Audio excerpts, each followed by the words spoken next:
Kebanyakan orang, mereka lebih suka memprovokasi dibanding memotivasi. Mengapa? Karena kebanyakan orang itu lebih suka untuk memicu emosi. Bagaimana kalau emosi ini kita ganti dengan persuasi? Halo anak-anak semua, Assalamualaikum warahmatullahi wabarakatuh. How are you today? Sudah 1,5 bulan kita di rumah, namun ada banyak hal positif yang bisa kita lakukan. Salah satunya adalah mengajak orang-orang untuk tetap di rumah dan tetap menjalankan peran dan produktif. Nah, untuk episode kali ini, Bunda Tias dalam segmen bahasa akan menjelaskan kelanjutan kemarin mengenai teks persuasi. Kali ini, Bunda Tias akan menjelaskan mengenai struktur persuasi dan kaidah pembacaan dan persuasi. Check it out. Oke Ananda, kemarin kita kan sudah membahas mengenai mengidentifikasi teks persuasi. Kita juga sudah belajar mengenai pengertian, kemudian jenis-jenis. Nah, sekarang kita lanjut ke struktur teks persuasi. Nah, di struktur ini, ada 4 struktur yang harus kalian pahami. Nah, yang pertama yaitu pengenalan isu. Struktur yang tentang pengenalan isu ini membahas tentang apa yang akan dibahas. Jadi sebelum dia mengajak, sebelum dia menghimbau orang lain, dia akan mengenalkan dulu isu apa yang diangkat gitu. Nah, setelah diangkat mengenai pengenalan isu, kemudian dia mengutarakan rangkaian argumen. Jadi pendapat-pendapat menurut dia sebaiknya seperti apa gitu. Biasanya ini disertai dengan data-data yang logis. Kemudian kita lanjut ke yang ketiga tentang pernyataan ajakan. Nah, di sini barulah ada kalimat-kalimat ajakan seperti kalimat himbauan atau kalimat imperatif. Contohnya, marilah, maka dari itu, pertahankanlah, ajaklah, jauhi, dan lain-lain. Nah, itu ada di sini setelah adanya rangkaian argumen dan pengenalan isu. Kemudian lanjut di penegasan ulang. Nah, penegasan ulang sebenarnya ini opsional, jadi boleh ada atau boleh tidak. Di penegasan ulang ini biasanya dia menegaskan kembali nih agar menguatkan di pernyataan ajakan yang telah diungkapkan sebelumnya. Gitu ya. Jadi strukturnya ada 4. 1 pengenalan isu, 2 rangkaian argumen, 3 pernyataan ajakan, dan yang keempat penegasan ulang. Nah, agar kalian lebih paham, Bunda akan memberikan sebuah video. Nah, bagi Bunda, banyak persuasi di luar sana, namun Bunda sangat suka melihat di catatan Mata Najwa. Nah, kalian pasti sering tahu ya. Nah, di catatan Mata Najwa itu Bunda melihat ada keutuhan struktur yang ada sesuai dengan teori yang Bunda jelaskan tadi. Nah, karena kebanyakan di catatan Najwa itu panjang-panjang, ini Bunda ambil yang dia sedikit namun menurut Bunda sudah sangat mewakili, yaitu judulnya mengenai kecantikan waktu memperingati Hari Kartini kemarin. Kita lihat ya.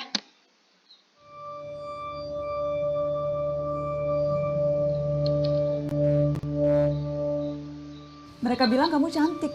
Andai badanmu lebih langsing lagi, lemak di perutmu masih menggelambir, kamu wajib diet, potong jatah makanmu, olahraga tiap sore. Tapi terlalu ceking juga gak enak dipandang, kamu kelihatan seperti orang sakit dan kurang gizi. Mereka bilang kamu cantik. Andai riasan wajahmu gak terlalu menor, cantik itu mesti terlihat natural. Tapi natural bukan berarti bebas dari make up, nanti wajahmu pucat, siapa yang mau menatap? Mereka bilang kamu cantik. Andai kulitmu putih, tapi jangan terlalu putih, nanti pucat seperti mayat. Kamu cantik juga, andai terlihat eksotis. Tapi jangan terlalu banyak berjemur, nanti kulitmu malah coklat kumal, bahkan hitam legam, dan sudah pasti itu nggak cantik. Oke, nah cuplikan yang Bunda putar dari awal sampai sini itu pengenalan isu. Jadi apa coba isu yang dibahas? Yaitu mengenai definisi cantik, di mana orang-orang banyak memiliki definisi-definisi di kepala mereka hingga akhirnya mengkerdilkan makna cantik itu. Nah, kemudian Najwa Shihab memberikan sebuah salah satu bagian dari perempuan yang kerap mendapat perundungan. Si keriting, si gimbal, si kribo, dengan entengnya mereka memberikan julukan itu. Coba bayangkan, betapa menjenuhkannya bila semua perempuan harus punya rambut yang lurus, hitam, dan panjang. Tak ada yang harus seragam di penampilan kita. Kita dibekali sesuatu yang seringkali lebih cantik dari yang kita duga. Kamu yang keriting, keribo, atau memutuskan punya potongan super pendek, kenapa harus terganggu dengan ekspektasi orang lain? Kekayaan ekspresi itu punya pesonanya sendiri. Toh fungsi rambut tak sekedar estetika belaka, melainkan identitas yang melekat kuat. Warna rambut menggambarkan kepribadian. Gaya rambut menunjukkan keseharian, bahkan seuntas rambut bisa mengungkap asal-usul kita sebenarnya. Rambut bukan benar-benar mahkota apabila perempuan tak bisa percaya diri mengekspresikannya. Nah, Nah, di yang cuplikan yang Bunda putar barusan itu mengenai rangkaian argumen. Jadi ternyata dia lebih mengarah kepada rambut sang perempuan gitu. Nah, di sana banyak sekali argumen yang diungkapkan oleh Najwa ini, di mana sehelai rambut itu punya makna, bahkan seutas satu rambutnya itu punya arti asal usul kita dari mana, dan bagaimana rambut kita itu mengutarakan kepribadian kita dan lain-lain. Nah, itu di rangkaian argumen. Nah, kemudian Bunda sebutkan lagi. Toh fungsi bisa percaya diri mengekspresikannya. Di sini lihat dia ada rambut aku, mayoritas kata perempuan aku. ingin tampil cantik dan tak ada yang salah dengan itu. Itu Yang penting termasuk jangan ke dalam mau kalimat ajakan. didikte oleh ukuran cantik yang dibuat orang lain. Nah, jangan mau didikte oleh ukuran cantik yang dibuat oleh orang lain. Dia sudah masuk ke ungkapan ajakan. Nanti setelah kesananya dia akan mengenai penegasan ulang. Ambil definisi kecantikanmu sendiri. Standar kecantikan yang tak memanusiakan kita sebagai perempuan sudah seharusnya ditinggalkan. Yang lebih penting lagi, sudah saatnya kecantikan diperluas, tidak hanya tentang sesuatu yang bersifat bawaan dari lahir, karena itu akan membuat kecantikan semata kata benda. Kecantikan seharusnya juga kata kerja. Seseorang menjadi cantik karena tindakannya, karena perbuatannya, karena aktivitasnya. Barang siapa yang mampu berbuat baik kepada sesama, sanggup menggerakkan sekitar untuk melakukan hal-hal bajik, bisa memperlihatkan kerja-kerja konkret yang mengubah dan menggubah. Itulah secantik-cantiknya perempuan. Kecantikan tak semata kualitas bawaan yang melekat pada seseorang, melainkan juga energi yang menyebar dan dirasakan di sekelilingnya. Dengan itulah kecantikan akhirnya menjadi berdampak. Nah, paham ya sampai sini? Nah, di sini kenapa Bunda mencontohkan ini? Karena bagi Bunda ini bagus banget untuk contoh, karena dia utuh sekali, strukturnya semuanya ada, dari pengenalan isu, dari rangkaian argumen, kemudian ada kalimat-kalimat ajakan, dan kemudian dia di akhir menyertakan penegasan-penegasan ulang untuk menguatkan ajakannya. Nah, kemudian kita lanjut ke kaidah kebahasan teks persuasi, yaitu ciri kebahasaan yang menandakan itu adalah teks persuasi. Ini pada umumnya. Nah, secara teori ada 3. Yang pertama kalimat imperatif, menggunakan kalimat imperatif. Kedua menggunakan kalimat bujukan. Dan yang ketiga menggunakan penghubung yang argumentatif. Nah, di kalimat imperatif ini menjadi ciri khas sekali tentang kaidah kebahasan teks persuasi. Kalimat imperatif tahu nggak apa? Apa bedanya dengan kalimat deklaratif dan apa bedanya dengan kalimat interrogatif?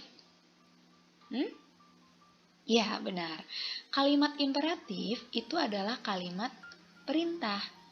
Itu. Nah, kalau kalimat deklaratif adalah kalimat yang mengandung pernyataan. Jadi dia cuma menyatakan sesuatu. Contohnya, saya tadi makan bakso. Itu deklaratif.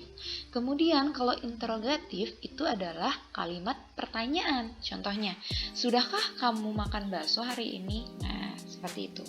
Nah, ciri kalimat imperatif, ingat aja ikan. Lah ikan. Lah ikan. Gitu biasanya kalau dimainkan oleh anak-anak yang sebelumnya. Nah, di kalimat imperatif ini cirinya kata-kata yang diakhiri dengan kata lah, i, dan kan. Akhiran lah, i, dan kan. Contoh, jauhilah. Atau lagi hindari. Atau perhatikanlah. Gitu. Nah, itu adalah ciri-ciri kalimat imperatif. Yang kedua, menggunakan kalimat bujukan. Kalimat bujukan itu adalah kalimat rayuan. Contohnya ada, penting bagi kita untuk melakukan atau percaya diri dengan keadaan rambut kita dan definisi cantik kita. Atau harus. Kata harus itu ada sebuah rayuan yang agak memaksa di sini ya. Nah, ini yang paling sering. Sepantasnya, nah itu adalah rayuan. Yang ketiga adalah penghubung yang argumentatif. Contohnya jika, sebab, dengan demikian, karena, akibatnya, dan oleh karena itu. Penghubung ini sering Bunda jelaskan ya. Masih ingat penghubung apa artinya? Yaitu penghubung sama dengan konjungsi. Nah, penghubung sering dipakai di semua teks, tapi penghubung yang dipakai di sini adalah yang argumentatif. Jadi yang menimbulkan sisi argumen. Jadi entah itu mau konjungsi kausalitas, konjungsi waktu dan lain-lain, tapi yang menghubungkan argumentatif itu termasuk ke dalam kaidah kebahasaan teks persuasi. Namun biasanya yang paling ciri khas nih dua ini nih. Dia mengandung kalimat imperatif dan kalimat bujukan. Nah, seperti itu. Paham ya? Persuasi yang bagus adalah persuasi yang tidak memancing emosi dan bisa menjaga kata-katanya, namun tetap bisa mengajak para pendengar dan juga para pembaca untuk melaksanakan apa yang dia himbaukan atau apa yang dia ajak. Nah, bagaimana Anda sudah mengerti apa yang telah Bunda Tias jelaskan tadi? Kalau sudah mengerti, jangan lupa like dan subscribe channel Bunda agar Bunda Tias lebih semangat lagi untuk mengirimkan video-video terbaru mengenai pembelajaran bahasa Indonesia. Tetap semangat di rumah, tetap stay at home, dan semoga kita segera bertemu lagi. Oke, cukup sekian. Terima kasih partisipasinya. Bunda akhiri, wassalamualaikum warahmatullahi wabarakatuh. Dadah.